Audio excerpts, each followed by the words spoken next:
우리 함께 기도하심으로 목요 기도의 시작을 합시다. 같이 기도하겠습니다. 하나님, 오늘 우리가 로마서를 통해서 죄의 몸에 대해서 성경이 무엇이라 말씀하고 있는지에 대해 살펴보고자 합니다. 말씀을 통하여서 우리의 옛사람과 또한 우리 안에 남아있는 것들이 무엇인지에 대하여 말씀을 또 살펴보고, 또한 성경에 가리키고 또한 명령하며 지시하는 것들에 대하여 이해함으로 말미암아 순종하며 따라 사는 우리의 삶 되도록 도와주옵소서. 주께서 함께 원하오며 예수님 이름으로 기도합니다. 아멘. 오늘 우리는 로마서 6장 6절과 7절 말씀을 통해서 죄의 몸이란 것이 무엇인가 하는 말씀에 대하여 살펴보려고 합니다. 이 두 구절에서 반드시 바르게 이해해야 할 중요한 단어가 있습니다. 그것을 먼저 살펴보도록 합시다. 먼저 바울이 무슨 의도와 목적으로 이러한 단어를 사용하는가 하는 것에 대하여 살펴보겠습니다. 먼저 6장 6절 말씀을 보면 제가 봉독합니다. 우리가 알거니와 우리의 옛사람이 예수와 함께 십자가에 못 박힌 것은 죄의 몸이 죽어 다시는 우리가 죄에게 종노릇하지 아니하려 함이니. 아멘.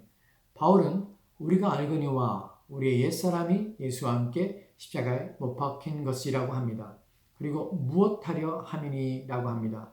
마지막 단어의 의미는 무엇을 위하여, 무엇을 목적으로 또는 그 목적에 이르게 하기 위하여라는 것을 의미합니다. 즉, 죄의 몸이 죽는다는 것과 다시는 우리가 종노릇하지 않게 하기 위한 목적으로라고 이해할 수 있는 것입니다. 아니하려 함이라 라는 말의 의미가 바로 그것이에요. 다시 말씀을 드립니다. 두 가지 의미가 있는데, 죄의 몸이 죽는다는 것과 다시는 우리가 죄에게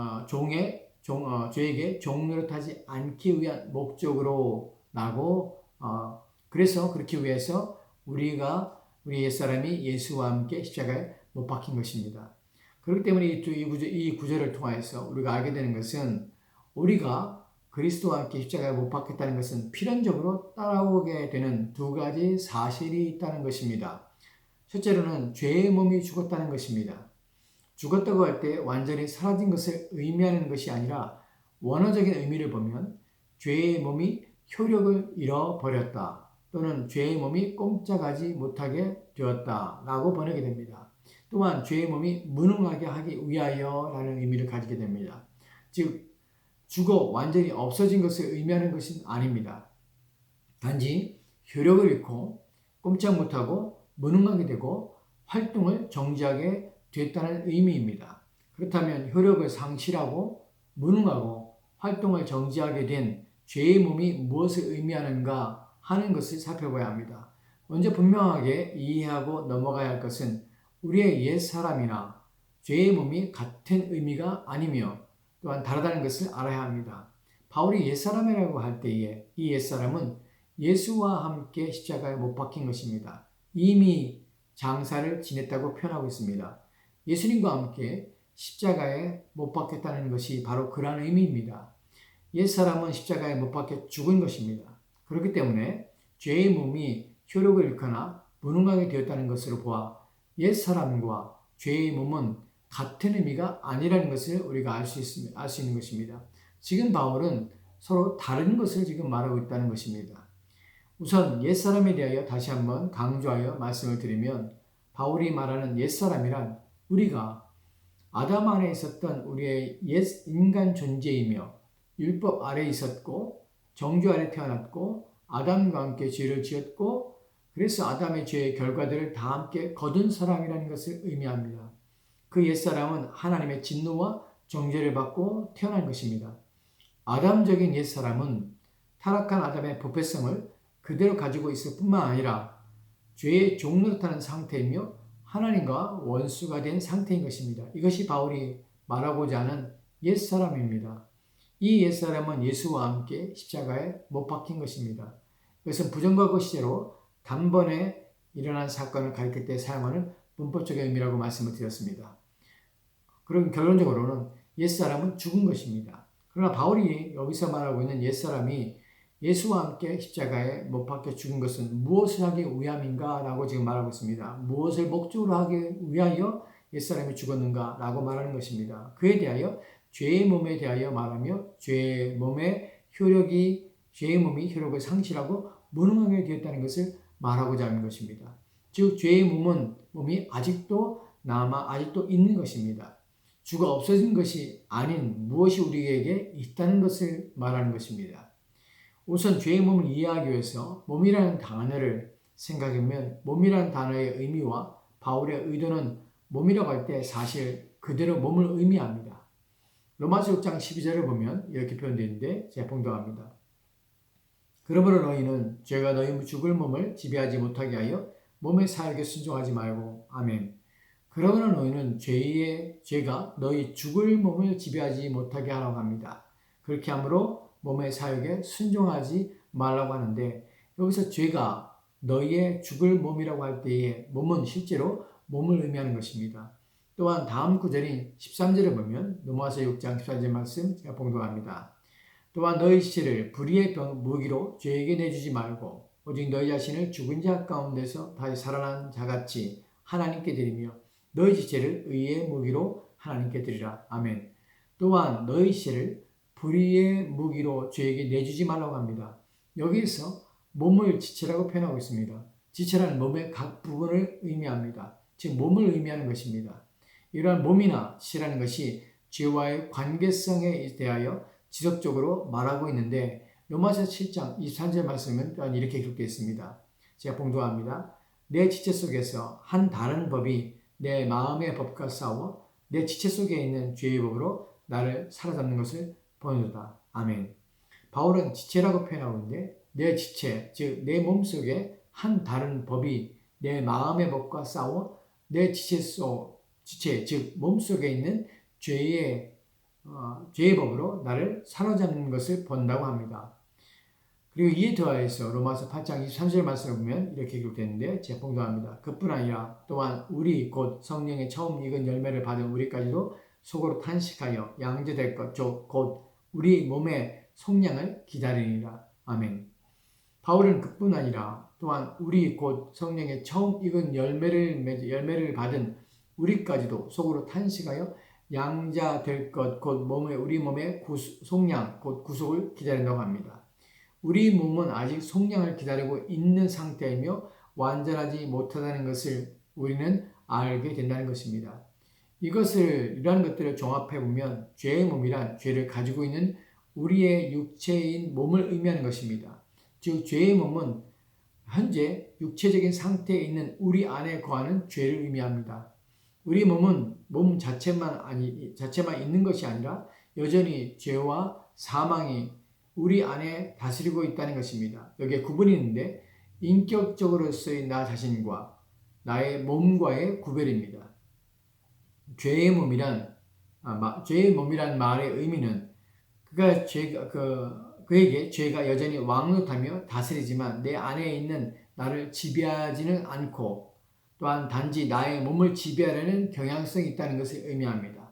비록 나의 옛사람이 예수와 함께 십자가에 못 박혀 죽었습니다. 그렇기 때문에 죄가 왕노릇하거나 또는 다스리거나 지배하거나 통치하지는 못합니다. 왜냐하면 옛사람이 죽었기 때문입니다. 하지만 죄가 나와 관련이 있으며 아직도 나의 몸과 상당히 관련이 있다는 것입니다. 죄는 여전히 나의 육적 몸에 나의 지체에 아직도 있다는 것입니다. 죄는 나의 육체의 법, 즉 힘이나 세력으로 역사하며 나의 기관인 몸의 부분과 나의 지체에 그것이 영향을 미치고 있다는 것입니다. 여기서 우리가 혼동하지 말아야 하는 것이 있는데 그것은 나의 몸이 본질적으로 천성적으로 즉 나의 지체가 천성적으로 본질적으로 죄가 있다는 것이 말하는 것은 아닙니다. 우리의 육체 자체가 본질적으로 죄를 담고 있다는 것이 아니라는 것입니다. 분명한 것은 그리스도를 믿기 전, 저 중생 전에 우리의 인격성 전체를 지배하였던 죄가 지금 우리의 몸의 지체를 주관하고 있다는 것이며 또한 그렇게 하려고 한다는 것입니다. 성령 안에 있는 나, 영혼으로서의 나의 인격으로서의 나는 구원을 받았습니다.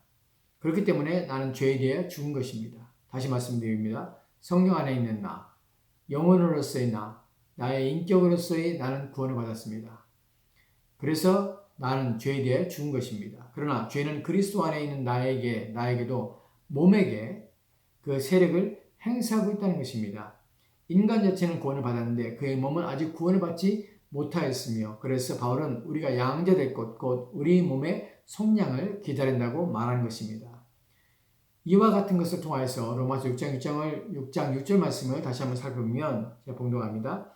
우리가 알거니와 우리의 옛사람이 예수와 함께 십자가에 못 박힌 것은 죄의 몸이 죽어 다시는 우리가 죄에게 종노릇하지 아니하려 함이니. 아멘.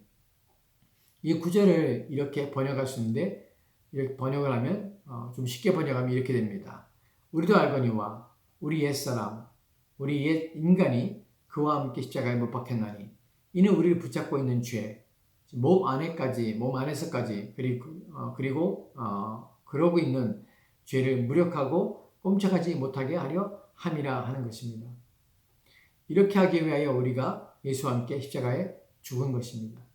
즉 예수님께서 십자가에 죽으신 것은 이것이 우리의 구원의 목적이 바로 우리로 하여금 죄와 그 효력에서 완전히 제거시키는 것임을 다시 한번 확인하게 되는 것입니다.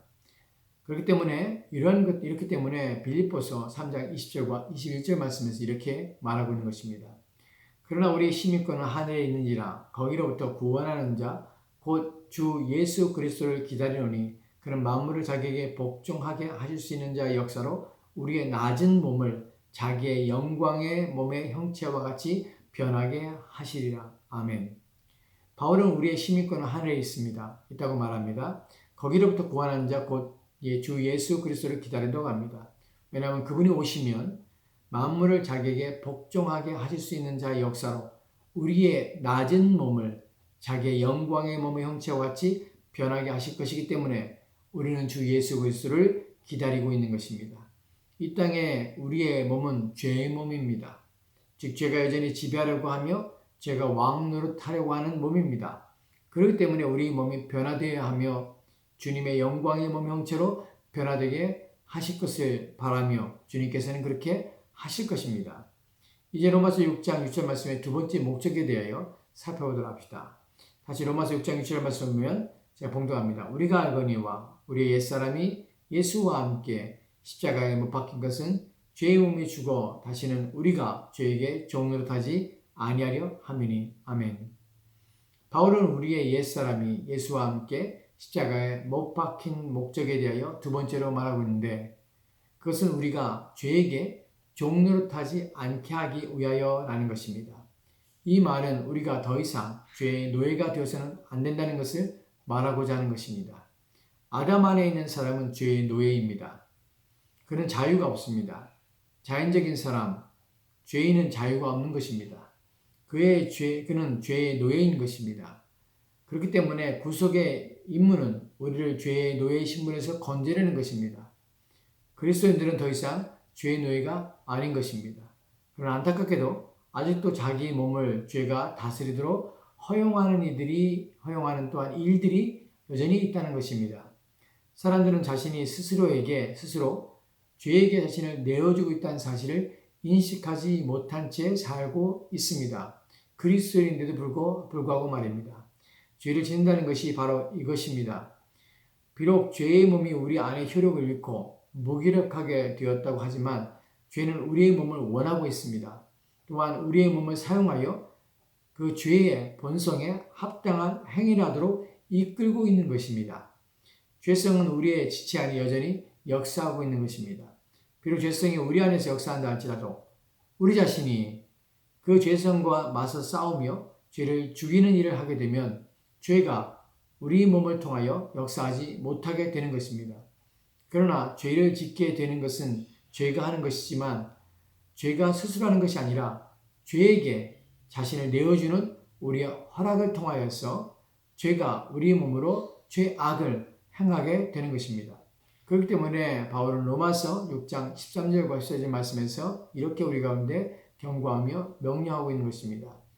같이 제가 봉독하겠습니다. 또한 너희 죄를 불의의 무기로 죄에게 내어주지 말고 오직 너희 자신을 죽은 자 가운데서 다시 살아난 자 같이 하나님께 드리며 너희 지체를 의의 무기로 드리게 하나님께 드리라.